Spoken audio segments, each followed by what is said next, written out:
After 5 years on business in Italy, I returned to get my motherless granddaughter. Every month, I sent $10,000 for her support. But when I arrived at her home, I saw her scrubbing the floor with a rag. Her arms were thin and bruised, and she wore a name tag that read, "Family MAID," while her new stepmother's lover filed her nails. My blood boiled. But what I did next? I'm glad to have you here. Follow my story until the end and comment the city you're watching from so I can see how far my story has reached. My name is Marcy, and I'm 62 years old. After 5 years managing family business in Italy, I thought I was coming home to embrace my granddaughter and start fresh. Instead, I walked into a nightmare that still makes my hands shake when I think about it. The flight from Rome to Atlanta felt endless. My mind kept drifting to Cora, my sweet granddaughter who was only 7 when I left. She'd be 12 now, probably taller, maybe with her mother's same bright smile. Sarah had died in that car accident when Cora was just 5, leaving my son Derek devastated and me as the only stable family the little girl had left. When Derek remarried Regina 2 years ago, I felt relief. Finally, Cora would have a mother figure again. Someone to braid her hair, help with homework, give her the feminine guidance I couldn't provide from across the ocean. Derek sounded so happy on our monthly calls, always talking about how Regina was wonderful with Cora, how they were becoming a real family. Every month without fail, I transferred $10,000 to Derek's account specifically for Cora's care, education, clothes, activities, whatever she needed. In 5 years, that was $600,000. I trusted my son completely. Why wouldn't I? He was Cora's father. The taxi pulled up to the house on Maple Street, and I felt that familiar warmth seeing the 2-story colonial where Cora lived. Derek had inherited it from his wife Sarah, and I'd been sending extra money for maintenance and improvements. The lawn looked immaculate, and I noticed a new BMW in the driveway next to Derek's truck. Regina must have gotten herself something nice. I rang the doorbell, my heart hammering with anticipation. I couldn't wait to see how tall Cora had gotten, to hear about school, her friends, her interests. 5 years is a lifetime when you're a child. Regina answered the door, and I was struck by how different she looked. Her blonde hair was perfectly styled, her nails professionally done, and she wore an expensive-looking silk blouse. She looked like she'd stepped out of a magazine. "Marcy!" she exclaimed, but something about her smile seemed forced. "You're early. We weren't expecting you until tomorrow. I caught an earlier flight," I said, looking past her into the house. "Where's Cora? I can't wait to see her." Regina's expression flickered for just a moment. "Oh, she's around somewhere. Come in, come in." I followed her into the living room, and my breath caught. The space had been completely transformed. Gone was Sarah's warm, lived-in furniture, replaced by sleek modern pieces that looked like they belonged in a showroom. Crystal vases, expensive artwork, a massive flat-screen television. Everything screamed money. "Wow, Regina, you've really made this place your own," I said, trying to keep my tone neutral. "Thank you. I believe in creating a sophisticated environment. It's important for a child's development." That's when I heard it. The sound of scrubbing coming from the kitchen. Regina's expression tightened almost imperceptibly. "Let me get you some coffee," she said quickly, moving toward the kitchen doorway. "Why don't you sit down and—" But I was already following the sound. Nothing could have prepared me for what I saw. Cora was on her hands and knees on the kitchen floor, scrubbing with a dirty rag. My beautiful granddaughter, who should have been in school or playing with friends, was cleaning the floor like a servant. She wore clothes that were too small, faded and worn, her dark hair hanging limp around her face. What made my blood run cold was the plastic name tag pinned to her shirt. In bold black letters, it read, "Family MAID." "Cora?" I whispered. She looked up, and I saw my heart break in real time. This wasn't the vibrant little girl I remembered. Her arms were thin, too thin, and I could see what looked like bruises on her wrists. Her eyes had lost that bright spark, replaced by something that looked almost like fear. "Grandma Marcy?" Her voice was barely audible. I knelt beside her, wanting to pull her into my arms, but Regina's sharp voice cut through the moment. "Cora, you're not finished with your chores, and you know better than to stop working when we have company." The casual cruelty in her tone made my stomach turn. I looked up at Regina, then noticed someone else lounging at the breakfast bar. A man I didn't recognize, probably in his 30s, was filing his nails while watching the scene with obvious amusement. "This is Marcus," Regina said smoothly. "He's staying with us for a while." Marcus smirked at me. "Nice to meet you, Mrs. Chen.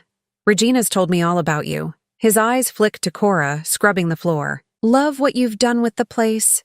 Very efficient household management."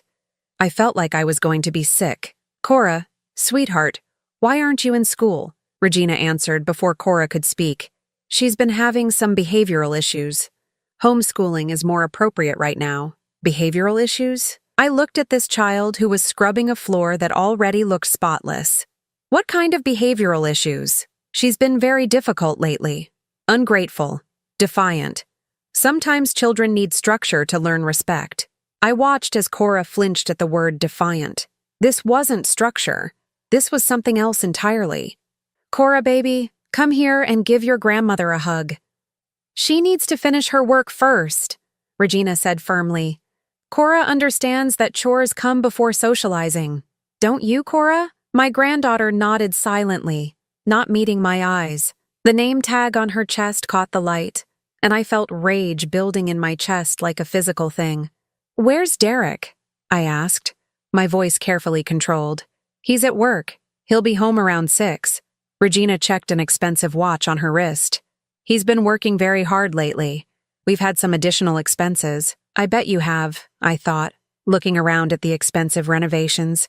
Regina's designer clothes, the new car outside. "Marcus, honey, why don't you show Marcy the improvements we've made to the house?" Regina suggested. "I'll make sure Cora gets back to her duties." As Marcus led me through room after room of expensive upgrades, my mind was reeling. Where was the $10,000 a month I'd been sending?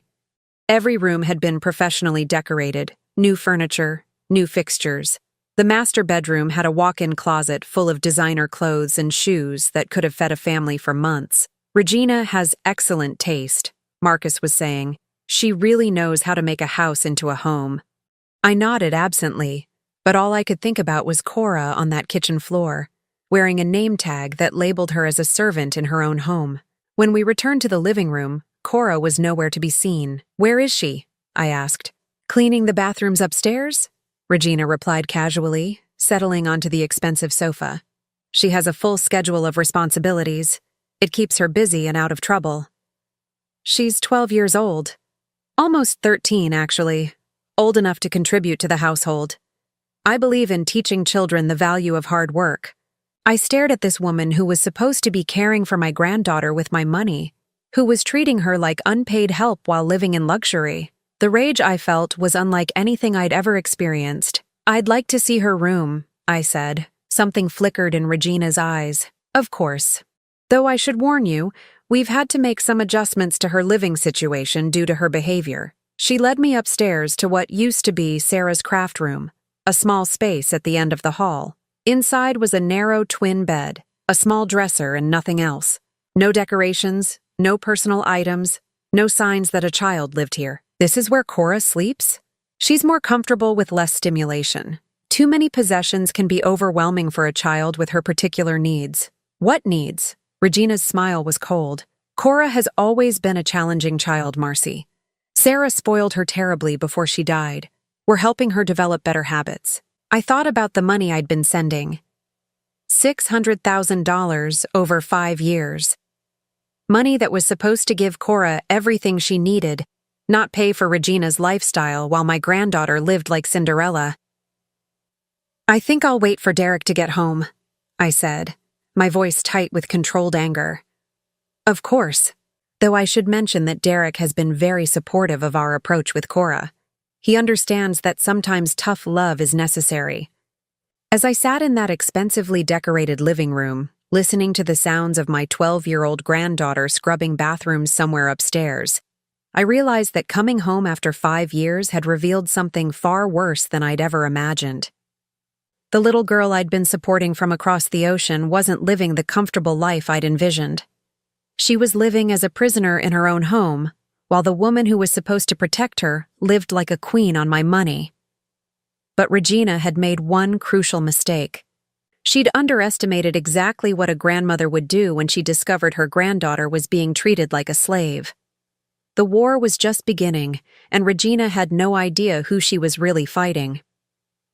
Derek finally came home at 6:30, and the moment he walked through the door, I knew something was terribly wrong. My son, who used to be strong and confident, looked like a shadow of himself. His shoulders were slumped, his eyes avoiding mine, and when he hugged me, it felt hollow. "Mom, you look great," he said, but even his voice sounded different. Smaller somehow. "Thank you, honey. We need to talk." Regina appeared almost instantly, sliding up next to Derek and taking his arm possessively. "Derek's had such a long day at work. Maybe you two can catch up tomorrow?" "No," I said firmly. "We need to talk now." Derek glanced nervously between Regina and me. "Sure, Mom. What's on your mind?" I looked pointedly at Regina and Marcus, who was still lounging around like he owned the place. Privately. "Oh, we don't keep secrets in this family," Regina said with that fake smile. "We're all adults here." "Regina, please," Derek said quietly. It was clearly an old argument. She huffed dramatically but retreated to the kitchen with Marcus, though I had no doubt she was listening to every word. Derek and I sat in his living room, surrounded by all the expensive things my money had apparently bought, and I struggled to find the right words. "Derek, I need to understand what's happening with Cora." His face immediately became guarded. "What do you mean?" "I mean, why is my granddaughter wearing a name tag that says Family Maid and scrubbing floors while your wife wears designer clothes?" Derek's jaw tightened. "Mom, you don't understand the situation. Cora's been having problems." "What kind of problems?" He ran his hands through his hair, a gesture I remembered from when he was a stressed teenager. "She's been acting out, disrespectful. Regina's been trying to help her learn responsibility by making her clean the house like a servant. It's not like that." But he wouldn't meet my eyes. "Then what is it like?" "Because from where I'm sitting, it looks like the 12-year-old daughter is doing all the housework while the adults live in luxury." Derek's voice became defensive.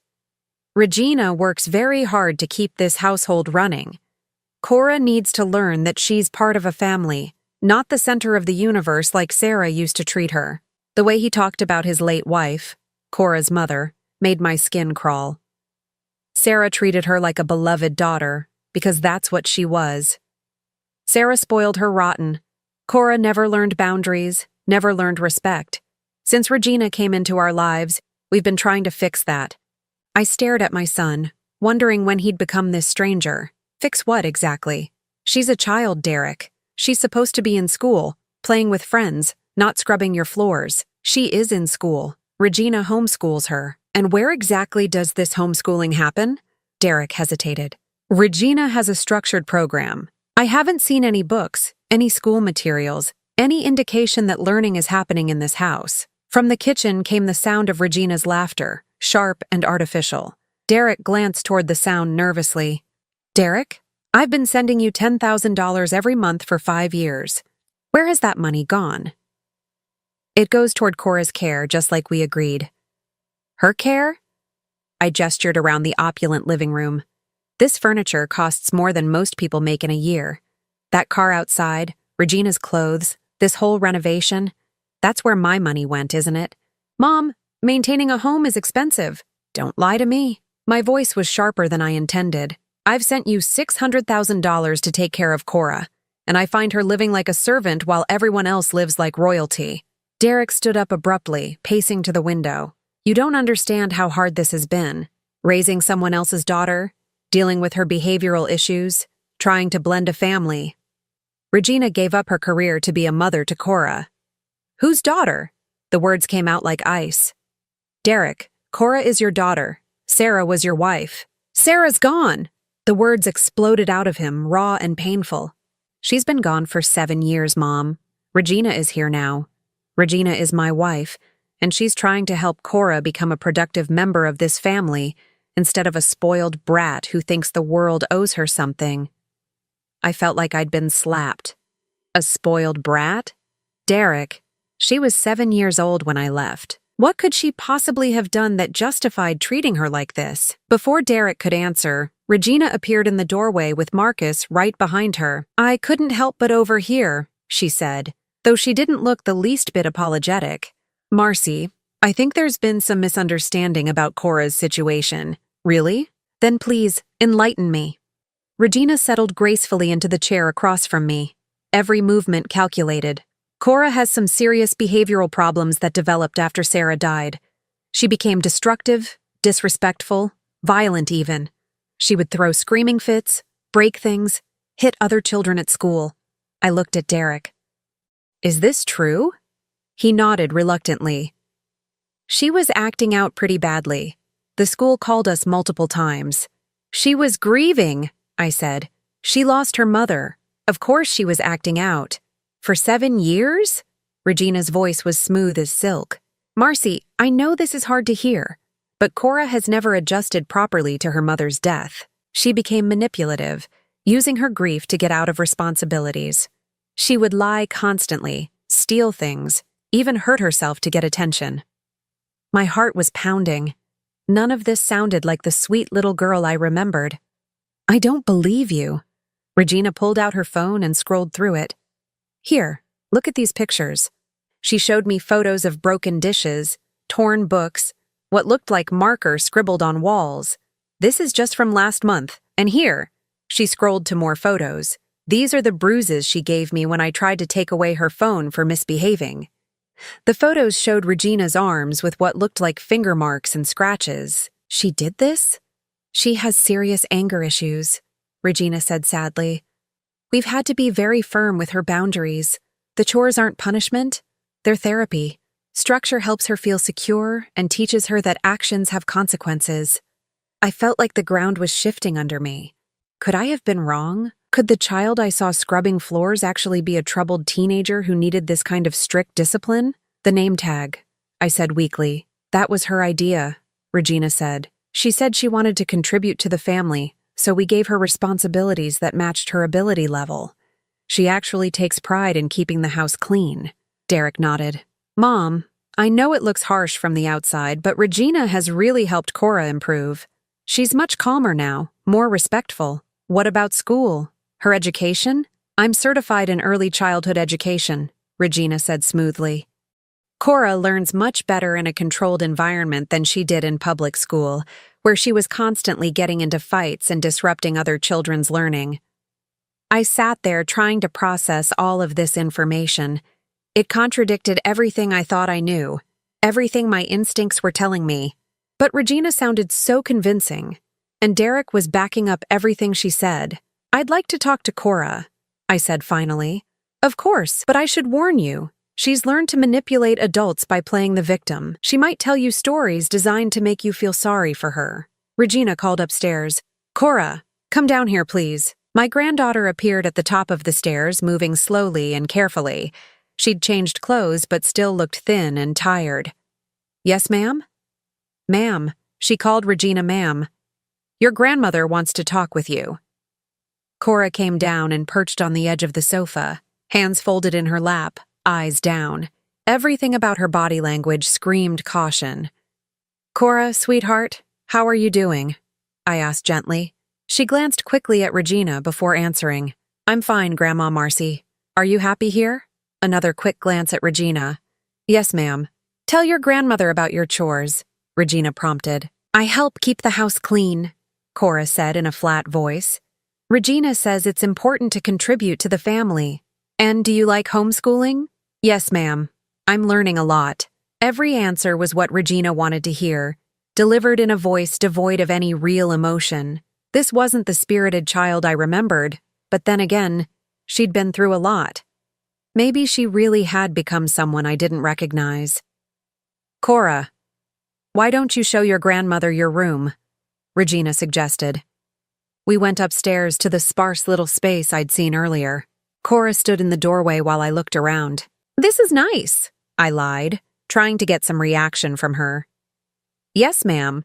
Regina says too much stuff makes it hard to focus. What do you do for fun? For just a moment, something flickered in her eyes. Then it was gone. I read sometimes. Regina picks out appropriate books for me. I noticed there were no books visible in the room. As we headed back downstairs, I heard Regina talking to Derek in urgent, low tones. They stopped when they saw us. "Well," Regina said brightly, "I hope that helped clear things up." I looked at Cora, who immediately went back to that careful, watchful posture. Everything Regina had told me made logical sense. The photos, Derek's confirmation. Even Cora's own responses seemed to support this narrative of a troubled child who needed strict boundaries. But every instinct I had was screaming that something was wrong. After Cora was sent back upstairs, Regina walked me to the door. "I know this is a lot to take in," she said sympathetically, "but I want you to know that everything we do is for Cora's benefit. Derek and I both love her very much." I nodded, my head spinning with confusion and doubt. As I drove to my hotel, I kept thinking about the name tag, about Cora's thin arms, about the way she flinched when Regina spoke sharply. But I also thought about the photos Regina had shown me, about Derek's obvious stress, about how convincing their story had been. By the time I reached my hotel room, I had made a decision. I needed to know the truth, and I wasn't going to get it by asking questions they were prepared to answer. I was going to have to find it myself. I couldn't sleep that night.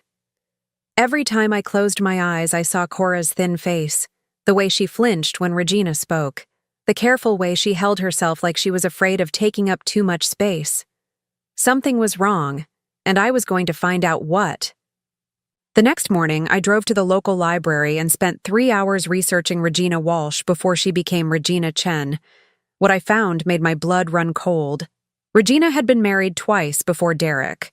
Her first husband, Robert Walsh, had died in a car accident, leaving behind a 9-year-old daughter named Emma. 6 months after the funeral, Regina married Thomas Brennan, a widower with a 10-year-old son named Jake. I found a newspaper article from 2 years later about Emma Walsh going missing from her home. She was found 3 days later at a truck stop 50 miles away, malnourished and traumatized.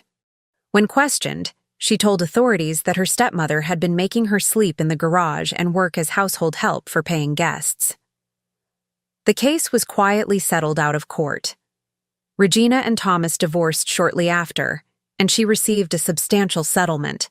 There was no mention of what happened to Emma or Jake. My hands were shaking as I printed the articles. This woman had a pattern, and Cora was just her latest victim. I spent the rest of the day creating a plan.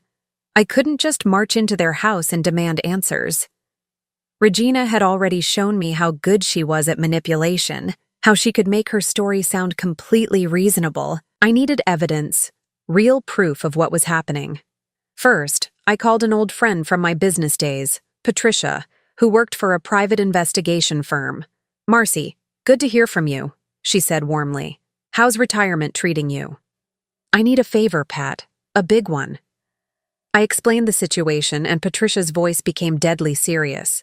"Jesus, Marcy, this sounds like a classic exploitation case.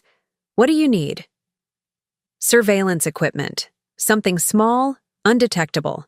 I need to document what's really happening in that house. I can have someone meet you this afternoon, but Marcy, be careful. If this woman is as dangerous as she sounds, you could be putting yourself and your granddaughter at risk." 2 hours later, I met Patricia's colleague, a woman named Lisa, at a coffee shop downtown. She showed me tiny recording devices, cameras small enough to hide in everyday objects, and taught me how to use them. "The key is to act natural," Lisa explained. "Don't change your behavior patterns or they'll get suspicious. Document everything, but don't confront them until you have enough evidence to take to authorities." That evening, I returned to Derek's house with a small overnight bag and a story about wanting to spend more time getting to know the family. "Of course you can stay," Regina said, though I caught the flash of irritation in her eyes. "We have a lovely guest room." The guest room was directly above the kitchen, which turned out to be perfect for my purposes.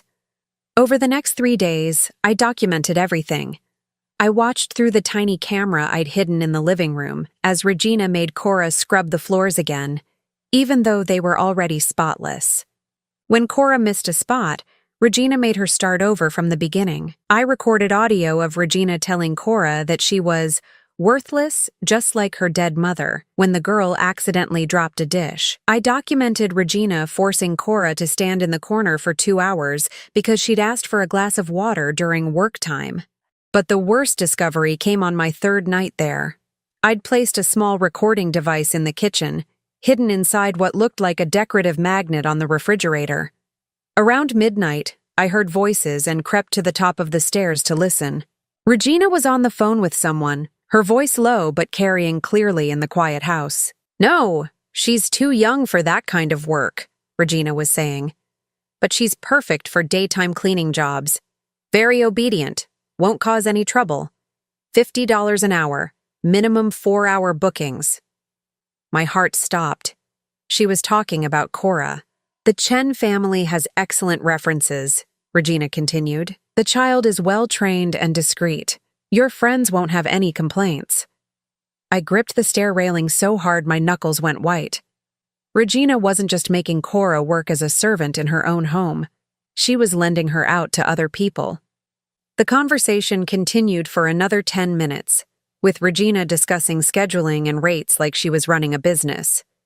A business using my 12-year-old granddaughter as unpaid labor. I managed to record the entire conversation. The next morning at breakfast, I watched Regina interact with Cora with new eyes. Every order, every criticism, every casual cruelty was designed to break down a child's spirit and make her completely compliant. "Cora, you left water spots on the glasses," Regina said, examining a perfectly clean glass under the light. "Do them all again."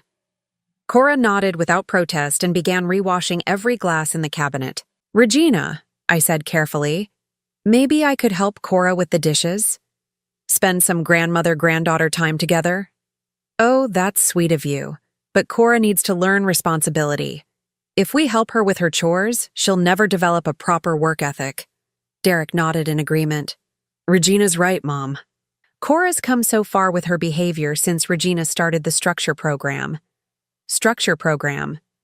They'd given their abuse a name to make it sound legitimate. That afternoon, while Regina was out getting her nails done and Derek was at work, I finally had a chance to talk to Cora alone. I found her in the laundry room, folding clothes with practiced efficiency. "Cora, sweetheart, can we talk?" She looked around nervously. "I'm supposed to finish the laundry before Regina gets back."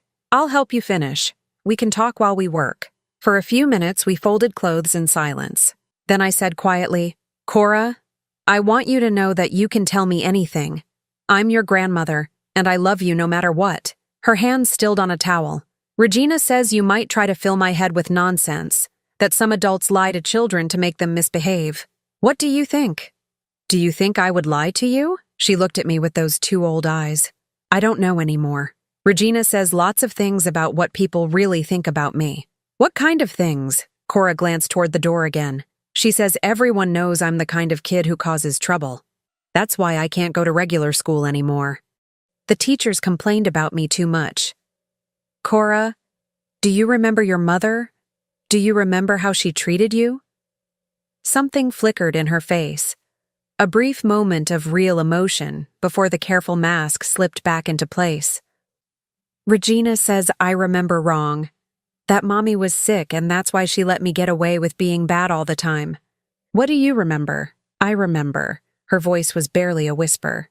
"I remember Mommy reading to me, and making pancakes on Saturday mornings, and singing when she brushed my hair." Tears started sliding down her cheeks, and she quickly wiped them away. "Regina says crying is manipulation. That I use tears to try to get out of my responsibilities." I knelt down in front of her, my heart breaking. "Cora, crying is normal. It's okay to miss your mother. It's okay to be sad." "No, it's not." The words burst out of her. "I have to be grateful. Regina gave up everything to be my mother when nobody else wanted me. She says I should be thankful she didn't send me to live with strangers." "Honey, I would have taken you in a heartbeat.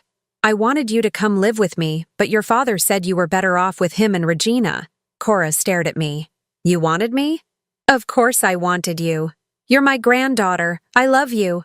For a moment, the careful mask completely cracked, and I saw the frightened, grieving child underneath.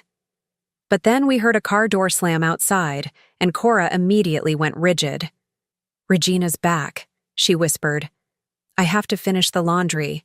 Cora, listen to me. This isn't normal. Children aren't supposed to work like servants. They're supposed to go to school and play and have friends." "You don't understand," she said desperately. "I'm not like other kids. I'm broken. Regina's trying to fix me, but it's really hard because I'm so damaged." "You are not broken," I said firmly. "You are not damaged. You are a beautiful, intelligent, wonderful child who deserves to be loved and protected." The front door opened, and we heard Regina's voice calling out, "I'm home!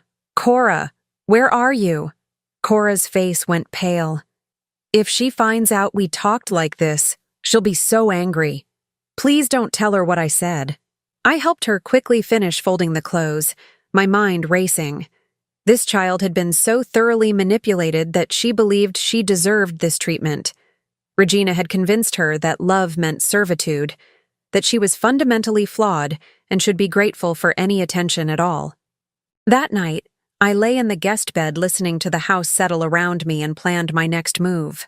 I had recordings now, evidence of the abuse. But I also knew that if I moved too quickly, Regina might disappear with Cora or turn Derek so completely against me that I'd never see my granddaughter again. I needed more evidence, and I needed to be smart about how I used it. The next morning, I called Patricia again from the privacy of my rental car. "I need you to dig deeper into Regina's background," I told her. "Specifically, I need to find Emma Walsh and Jake Brennan, the children from her previous marriages." "Already on it," Patricia said. "Emma Walsh is now 24 and living in Oregon. She's been in therapy for years. Jake Brennan was placed in foster care after his father's suspicious death." "Suspicious death?" "Thomas Brennan died from a fall down the stairs 6 months after Emma Walsh went missing. Jake told investigators that Regina had been medicating his father with sleeping pills, claiming he had insomnia. The insurance company settled rather than investigate further. I felt sick. This woman is a predator. Gets worse. I found records of Regina contacting several other widowers with young children in the past 2 years. She targets grieving fathers with assets and vulnerable children. I need to get Cora out of there. Marcy, you need to be careful. If this woman has killed before, you could be putting yourself in danger by staying in that house." But I couldn't leave. Not when I finally understood the scope of what was happening to my granddaughter. Regina hadn't just been stealing my money and exploiting Cora for free labor. She was systematically destroying a child's sense of self-worth, convincing her she was worthless, so she'd be easier to control. And according to those phone calls I'd recorded, she was also profiting by lending Cora out to other people as domestic help. My granddaughter wasn't just being abused, she was being trafficked. The realization hit me like a physical blow, and I had to pull over to the side of the road to catch my breath. This was so much worse than I'd imagined. But now I knew the truth, and I was going to make Regina pay for every single thing she'd done to my granddaughter. Armed with Patricia's research, I knew I needed concrete evidence of Regina's trafficking operation. The recordings I had were damning, but I needed proof that money was changing hands and that Cora was actually being sent to work for other people. I decided to extend my visit indefinitely, telling Derek and Regina that I was considering moving back to Atlanta permanently and wanted to spend time house hunting. Regina's smile was tight when I made the announcement, but she couldn't object without seeming unreasonable. "How wonderful," she said through gritted teeth. "Family is so important." Over the next week, I established a routine. Every morning, I left the house ostensibly to look at real estate listings or run errands. But instead, I was conducting surveillance. I parked down the street with a clear view of the house and documented everyone who came and went. What I discovered made me physically ill. On Tuesday morning, Regina loaded Cora into her car at 7:30. I followed them to an upscale neighborhood across town, where Regina walked Cora to the front door of a massive colonial house. A well-dressed woman answered the door, handed Regina an envelope, and took Cora inside. Regina drove away, leaving my 12-year-old granddaughter alone with strangers. I sat in my car for 4 hours, watching that house, until Regina returned at noon to pick up Cora. The child who emerged looked exhausted, her clothes dirty, her hair disheveled. Regina collected another envelope before driving away. I followed them back home, my hands shaking with rage. When they arrived, Regina immediately sent Cora upstairs to shower while she counted the money from both envelopes. Through the hidden camera I'd placed in the living room, I watched her separate the bills into neat stacks. That evening at dinner, I tried to control my voice as I asked casual questions. "How was everyone's day?" "Productive," Regina replied smoothly. "Cora had some educational activities this morning." Derek nodded. "Regina's always finding new learning opportunities for Cora. She's very creative with the homeschooling curriculum." Cora sat silently, picking at her small portion of food. I noticed she was served significantly less than the adults, and her plate contained only vegetables and a small piece of bread, while the rest of us had pasta and meat. "Cora's on a special diet," Regina explained when she caught me looking. "She has digestive issues that require careful monitoring." Another lie to explain away another form of neglect. The next day, I followed them again. This time, Regina took Cora to a different house, where the same exchange occurred. Envelope of money, child delivered. Regina leaves. Hours pass. Regina returns for pickup and final payment. By Friday of that week, I had documented Cora being sent to 5 different houses. Each time the pattern was the same. Regina was running a business, and my granddaughter was the commodity being sold. That weekend, I made an excuse to visit my old friend Martha, who lived an hour away. Instead, I drove to Oregon to meet Emma Walsh. I found her working at a small veterinary clinic in Portland, a quiet young woman with prematurely gray hair and nervous eyes that reminded me painfully of Cora. "You're Regina's mother-in-law?" she asked when I introduced myself. Her face went pale. "Is she still married to your son?" "Yes. Emma, I need to know what she did to you." Emma looked around the empty clinic, then locked the front door and led me to a small office in the back. "I should have spoken up years ago," she said, her voice barely above a whisper. But who would have believed me? She was so good at making me sound like a troubled kid, making up stories for attention. "I believe you," I said simply. "Tell me everything." The story Emma told me was horrifyingly similar to what was happening to Cora. After her father's death, Regina had gradually isolated Emma from friends and extended family, claiming the child was too emotionally unstable for normal social interactions. She'd pulled Emma out of school for behavior problems that Emma swore never existed. "She made me work for her friends," Emma said, tears streaming down her face, "cleaning their houses, serving at their parties, taking care of their children. She told everyone I was learning life skills and that the work was therapy for my grief." "Did she make money from it?" "Thousands of dollars. She charged by the hour and kept every penny. She told me that since I was costing her so much money to raise, I needed to contribute to the household expenses." "What about your stepfather, Thomas?" Emma's face darkened. "He tried to stop her at first, but Regina was. She was very good at manipulating him. She convinced him that I was dangerous, that I needed strict control or I might hurt myself or others. She showed him fake injuries and claimed I had attacked her." "Fake injuries?" "She would hurt herself and blame me. Or she'd drug my food to make me act confused and disoriented, then tell Thomas I was having psychological episodes." I felt sick. "What happened the night you ran away?" I overheard her on the phone, talking to someone about selling me permanently. Not just lending me out for day work, but actually selling me to someone who wanted a live-in servant. She was negotiating a price. Emma wiped her eyes with shaking hands. "I knew if I didn't run that night, I'd never get another chance. I walked for 3 days before someone found me and called the police." "And your stepfather's death?" "I don't have proof, but I know she killed him. He was starting to ask questions about why I ran away, starting to doubt her story about my behavior problems. A week later, he was dead." Emma gripped my hands. "If this woman has your granddaughter, you have to get her out of there. Regina doesn't just exploit children for money. She destroys them psychologically. She makes them believe they're worthless, that they deserve abuse, that no one will ever love them." The drive back to Atlanta was the longest 4 hours of my life. I kept thinking about Cora's thin face, the way she flinched when adults spoke to her, how she believed she was broken and should be grateful for Regina's care.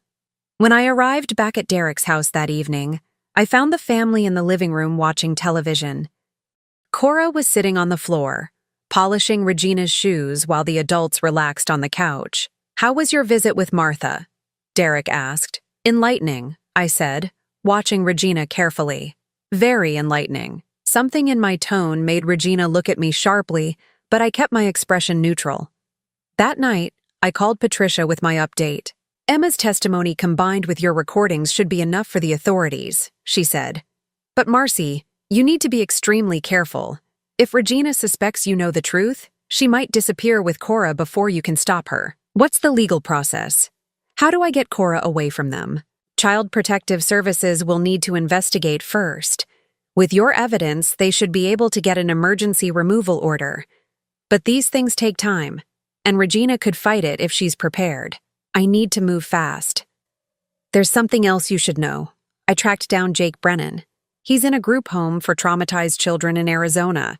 The foster care system couldn't find a family willing to take him because of his behavioral issues." "What kind of behavioral issues?" "Severe PTSD, attachment disorders, inability to trust adults. According to his caseworker, he still has nightmares about his time with Regina. He was only with her for 18 months, but the psychological damage was extensive." I closed my eyes, thinking about how Regina had been working on Cora for over 2 years now. "Patricia, I'm going to get Cora out of there this week, one way or another. Just be smart about it.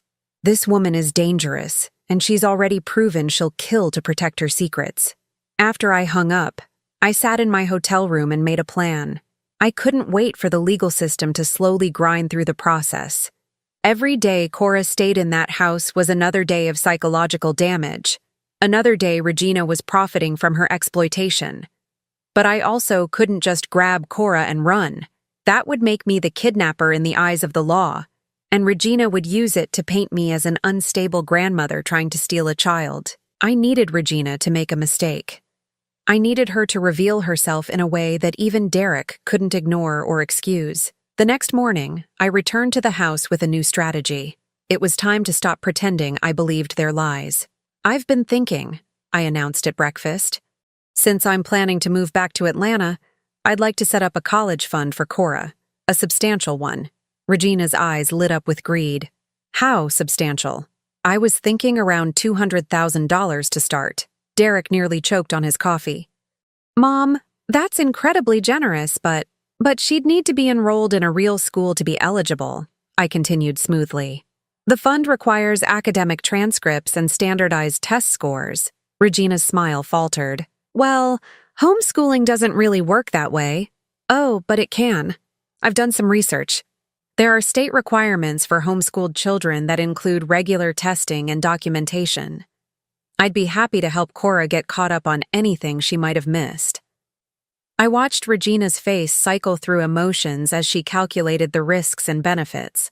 $200,000 was a lot of money, but it would require proving that Cora was actually receiving an education. "That's very thoughtful," Regina said finally. "But Cora has some special learning needs that make traditional testing inappropriate." "What kind of learning needs?" "She has attention and memory issues related to her trauma. Standard academic evaluation would be overwhelming for her." Another lie. Another excuse to keep Cora isolated and under control. But I had planted the seed I wanted. Regina would spend the day thinking about that money, figuring out how to get her hands on it without exposing the fact that Cora wasn't receiving any real education. And greedy people always make mistakes when they're reaching for a prize just out of their grasp. That evening, I set up the final piece of my trap. It was time to force Regina into revealing exactly who she really was, with witnesses who couldn't be manipulated or silenced. The war was about to end, and Regina had no idea she'd already lost. My plan was simple, but required perfect timing. I called Patricia and asked her to arrange for a social worker to be on standby, then contacted Detective Sarah Morrison from the Atlanta Police Department's Crimes Against Children Unit. I'd done my research carefully. Detective Morrison had a reputation for taking child exploitation cases seriously and acting quickly when presented with solid evidence. Mrs. Chen, these recordings you've described are very concerning, Detective Morrison said during our phone conversation. If you can get this woman to admit on tape that she's been trafficking your granddaughter, we can move immediately. I need to be sure Cora will be safe. If Regina suspects she's about to be exposed, she might hurt her. We'll have units positioned nearby. The moment you signal us, we'll move in. But Mrs. Chen, what you're planning to do is dangerous. This woman has potentially killed before. I'm 62 years old, Detective. I've survived cancer, divorce, bankruptcy, and building a business from nothing. I'm not about to be intimidated by some psychopath who's been torturing my granddaughter. That evening, I put my plan into motion. I returned to Derek's house carrying a briefcase and wearing my most expensive business suit, the one I used to wear when closing major deals in Italy. Derek, Regina, I need to speak with both of you about something important, I announced. It's about Cora's future and the college fund I mentioned.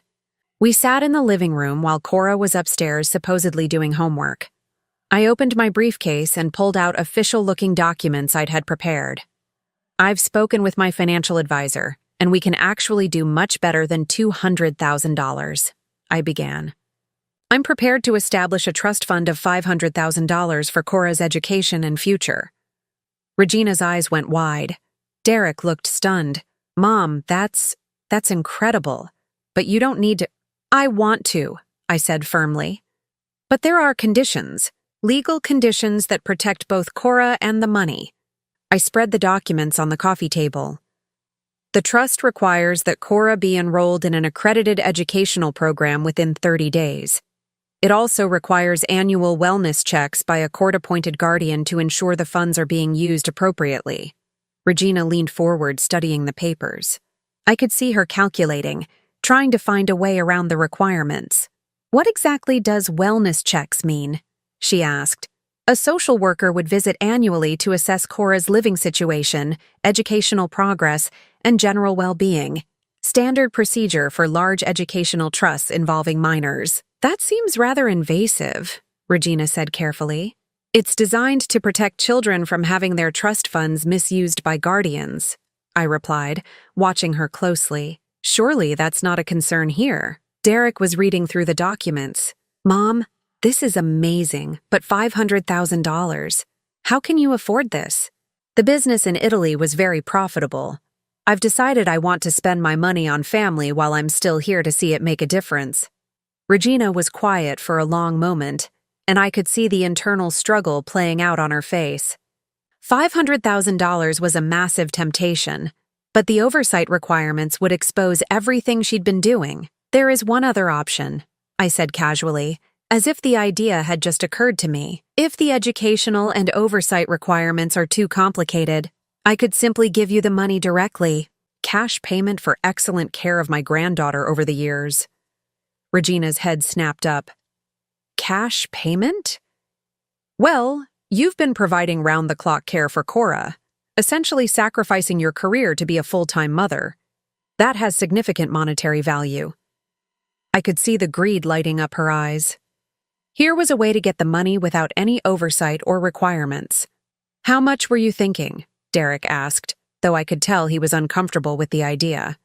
I was thinking we could calculate it based on fair market rates. Professional childcare costs about $30 per hour. If we assume 10 hours of active supervision per day for, let's say, the past 2 years, that would be over $200,000 in childcare services. Regina was practically salivating. That's very thoughtful of you to recognize the sacrifice. Of course, I'd want to make sure I understand exactly what services have been provided. For tax purposes, you understand. The IRS requires detailed documentation for large payments like this. I pulled out a small recording device, setting it openly on the coffee table. Would you mind if I record this conversation? My accountant will need a clear record of what the payment is for. Regina hesitated, but the lure of $200,000 in cash won out. Of course. Wonderful. So, Regina, could you describe the care you've been providing for Cora over the past 2 years? Regina launched into what she thought was a glowing description of her mothering. But every word was self-incriminating. I've provided structure and discipline that Cora desperately needed. I've taught her valuable life skills through household responsibilities. I've arranged educational opportunities with other families in our social circle. Educational opportunities? Yes, Cora has learned so much by observing how other households function. I've arranged for her to spend time helping other families with their domestic needs. It's been incredibly valuable for her social development. And these other families compensate you for Cora's time. Well, naturally, they contribute to her upkeep. It costs money to feed and clothe a growing child, and they understand that. Derek was frowning. Regina, what families? I thought you were homeschooling Cora here. Regina shot him an annoyed look. Derek, there are many aspects of Cora's education that you leave to my judgment.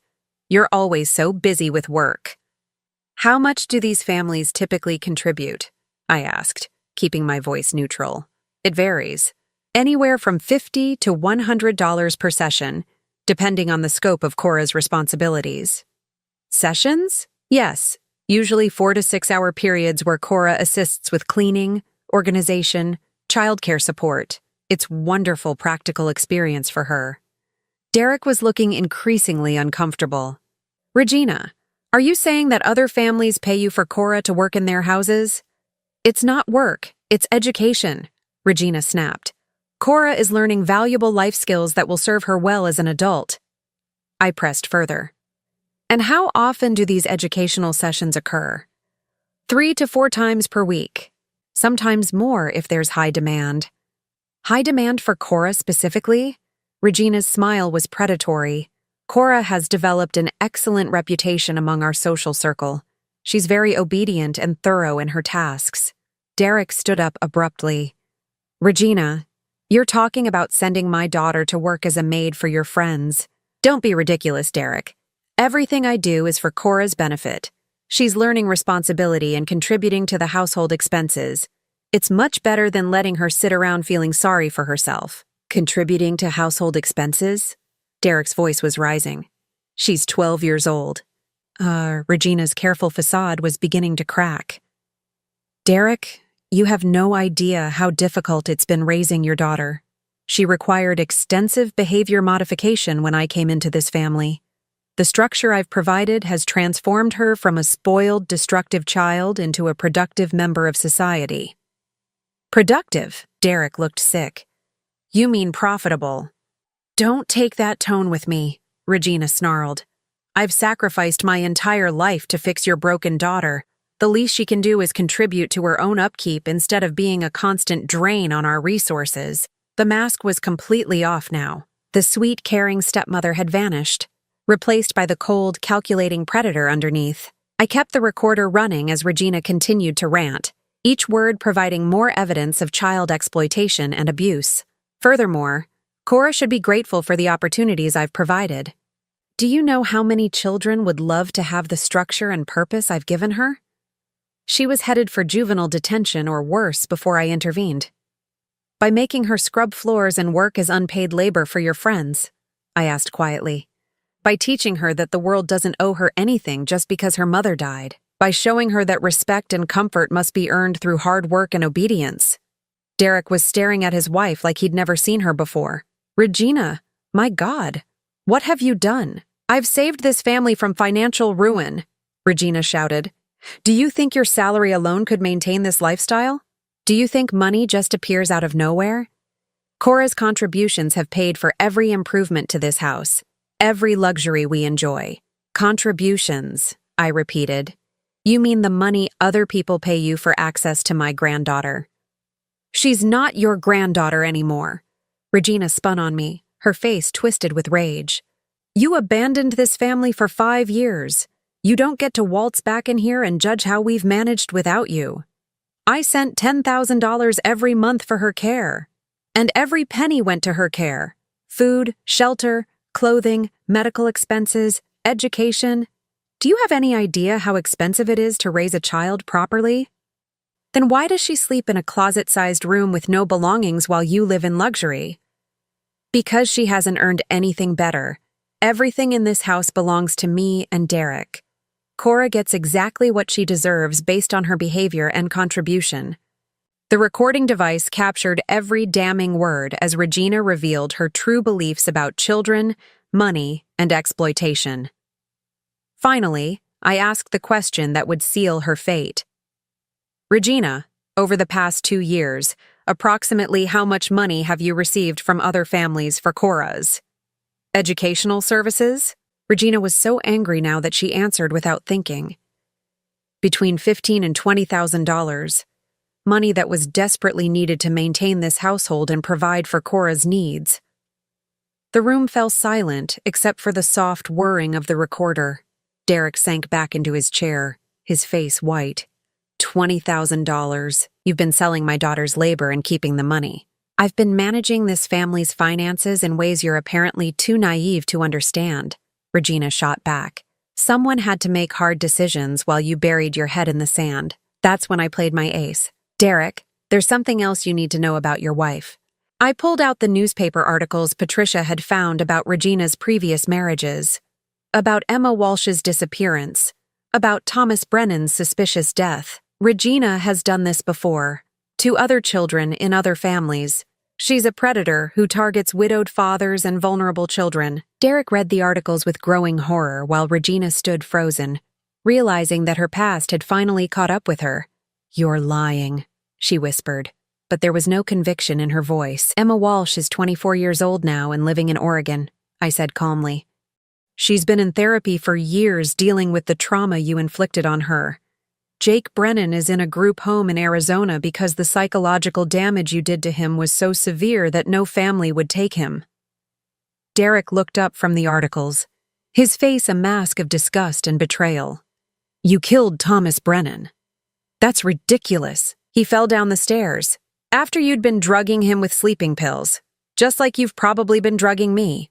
Regina's guilty flinch confirmed his suspicion.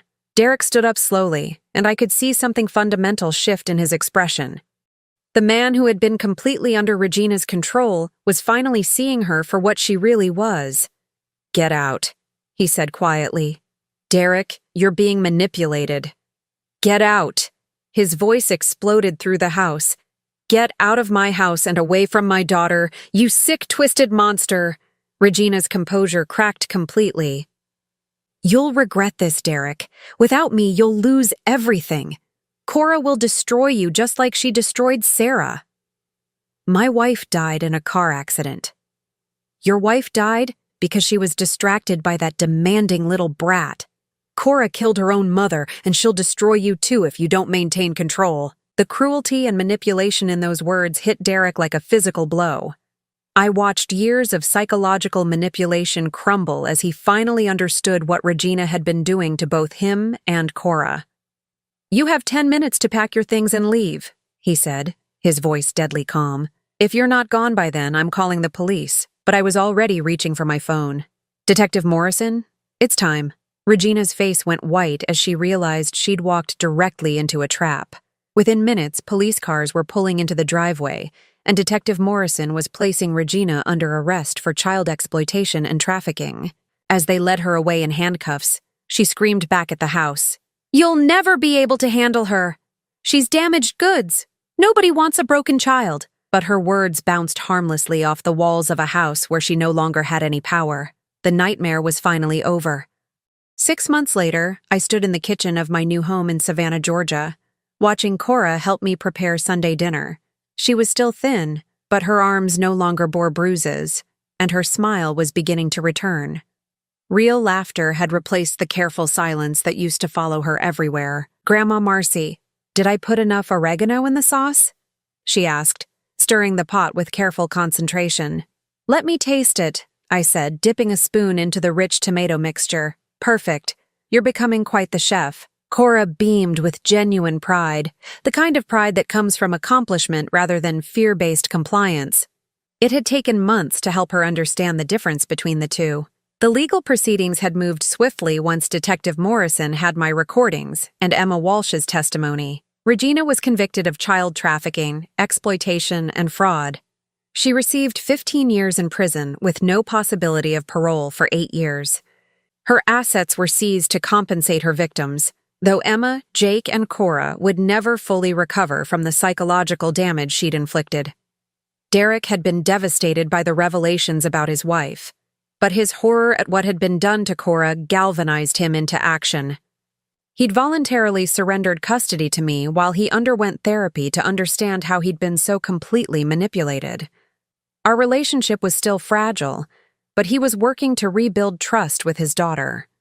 "She sends me letters," Cora had told me last month, referring to Regina. "They get delivered to Derek's house sometimes. What do they say?"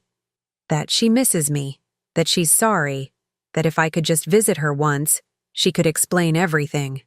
Cora looked at me with eyes that were learning to see clearly again. Derek tears them up without reading them to me now. He says she doesn't get to hurt me anymore. The healing process hadn't been easy. Cora arrived at my house with almost no possessions, except the clothes she'd been wearing, and a small box of mementos her mother had left her, items Regina had hidden away and Derek found while cleaning out the house. That first night, Cora had stood in the doorway of the bedroom I'd prepared for her, staring at the bookshelf full of age-appropriate books, the comfortable reading chair, the desk where she could do homework. "Is this really mine?" she'd asked. "Every single thing in this room belongs to you," I'd told her. "And you never have to earn it or lose it based on your behavior. It's yours because you're my granddaughter and I love you." She'd cried then, deep sobs that seemed to come from years of stored-up grief and confusion. I'd held her while she grieved for the mother she'd lost, for the childhood that had been stolen from her, for the safety she'd never really felt until that moment. The first few weeks were the hardest. Cora would wake up every morning and immediately start looking for chores to do, panicking if she couldn't find ways to make herself useful. "What should I clean today?" she'd ask anxiously. "What work do you need me to do?" "Sweetheart, your only job is to be a child, to go to school, make friends, play, read, discover what you enjoy doing." It took months for her to truly believe that love wasn't contingent on performance. School had been another challenge. Cora was academically behind her peers, but more concerning was her social anxiety. She didn't know how to interact with children her own age, how to play, how to just be a kid. Her teacher, Mrs. Rodriguez, had been incredibly patient and understanding. "Cora is clearly intelligent," she'd told me during our first conference. "She just needs time to learn that it's safe to be curious, to make mistakes, to ask questions." Slowly, very slowly, Cora began to emerge from the shell Regina had built around her. She discovered that she loved reading fantasy novels, that she was naturally gifted at art, and that she had a wonderful sense of humor when she felt safe enough to let it show. The money Regina had stolen was never fully recovered, but I didn't care. I had enough saved from my business ventures to provide comfortably for both Cora and myself. More importantly, I had my granddaughter back. Derek visited every other weekend now, working to rebuild the relationship with his daughter that Regina had systematically poisoned. The visits were still somewhat awkward, but progress was being made. "I'm sorry I didn't protect you," he'd told Cora during one of his early visits. "I should have seen what was happening. I should have listened when you tried to tell me." Regina was very good at making people believe her, Cora had replied with wisdom beyond her 13 years. "She fooled a lot of adults. The therapist we'd been working with, Dr. Sarah Chen, had helped Cora understand that the abuse wasn't her fault, that she wasn't broken or damaged, that she deserved love and safety just like any other child. "Cora has remarkable resilience," Dr. Chen had told me privately. "The fact that she retained her core sense of self despite years of psychological manipulation is extraordinary. She's going to be just fine." Today, as we finished preparing dinner, I watched Cora set the table with the careful attention to detail that had once been forced upon her, but now came from genuine pride in contributing to our household. The difference was that she chose to help because she wanted to, not because she was afraid of what would happen if she didn't. "Grandma Marcy," she said as we sat down to eat, "can I ask you something?" "Of course, sweetheart. Do you think my mom would be proud of who I'm becoming?" The question caught me off guard, but I knew exactly how to answer it. "Cora, Your mother loved you more than anything in the world. She would be incredibly proud of your strength, your kindness, and your courage. But most of all, she'd be proud that you never gave up hope." Cora smiled, and for just a moment, I saw her mother's radiant joy shining through her features. After dinner, we settled into our evening routine. Cora curled up in the living room with one of her beloved fantasy novels while I worked on a crossword puzzle. The quiet companionship felt like the most natural thing in the world. "Grandma Marcy? Yes? I'm glad you came home from Italy." "So am I, sweetheart. So am I." As bedtime approached, Cora gathered her book and started toward her room, then paused. "I love you," she said simply. "I love you too, Cora. More than you'll ever know." After she went to bed, I sat in my favorite chair and reflected on the journey that had brought us here. The woman who had once seemed so loving and devoted had nearly destroyed my granddaughter's spirit. But she'd made one crucial mistake. She'd underestimated the power of genuine love and a grandmother's determination. I thought about the money I'd sent over those 5 years, money that was supposed to provide for Cora's care and education. In the end, those monthly payments of $10,000 had bought something far more valuable than Regina's luxurious lifestyle. They'd bought me the motivation to investigate when something felt wrong, the resources to fight for my granddaughter, and the evidence I needed to expose the truth. Regina was now serving her sentence in a federal prison, where she would hopefully never again have the opportunity to exploit vulnerable children. Emma Walsh had started a nonprofit organization to help other victims of family trafficking, turning her trauma into a force for good. Jake Brennan was slowly learning to trust again in a specialized therapeutic foster home. And Cora was becoming the bright, curious, confident young woman she was always meant to be. The phone rang, interrupting my thoughts. It was Derek. "Hi, Mom. How's everything going?" "Good. Cora made spaghetti sauce today. She's quite proud of it." "That's wonderful. Mom, I wanted to tell you something." "What's that?"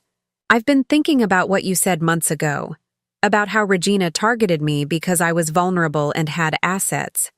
I've decided to donate the house." I was surprised. "Derek, that's a big decision. I can't live there anymore. Every room reminds me of what I allowed to happen to my daughter. I'm donating it to a foundation that helps children who've been trafficked or exploited. At least some good will come from that place." "I think that's a wonderful idea." "And Mom? Thank you for never giving up on Cora, for fighting for her when I was too blind to see what was happening. She's my granddaughter, Derek. I would have moved heaven and earth to protect her." After I hung up, I walked quietly down the hall to check on Cora. She was sound asleep, her book still open beside her, her breathing deep and peaceful. This was how a child should sleep, safely, securely, without fear of what tomorrow might bring. I tucked the covers around her shoulders and kissed her forehead gently. "Sweet dreams, my darling girl," I whispered. "You're safe now. You're home." As I turned off the light and closed her door, I realized that this wasn't just about saving Cora from Regina's abuse. It was about reclaiming what family really means. Not the performance and manipulation that Regina had orchestrated, but genuine love, protection, and the kind of safety that allows a child to grow into who they're meant to become. The inheritance Regina had stolen wasn't just money. It was Cora's childhood, her sense of self-worth, her ability to trust. But inheritances can be rebuilt, and love is the most powerful foundation of all. Standing in the hallway of our peaceful home, listening to the gentle sounds of a child sleeping without fear, I knew we had won something far more valuable than any amount of money. We had won back our family, the war was over, and love had triumphed. Now I'm curious about you who listened to my story. What would you do if you were in my place? Have you ever been through something similar? Comment below. And meanwhile, I'm leaving on the final screen 2 other stories that are channel favorites, and they will definitely surprise you. Thank you for watching until here.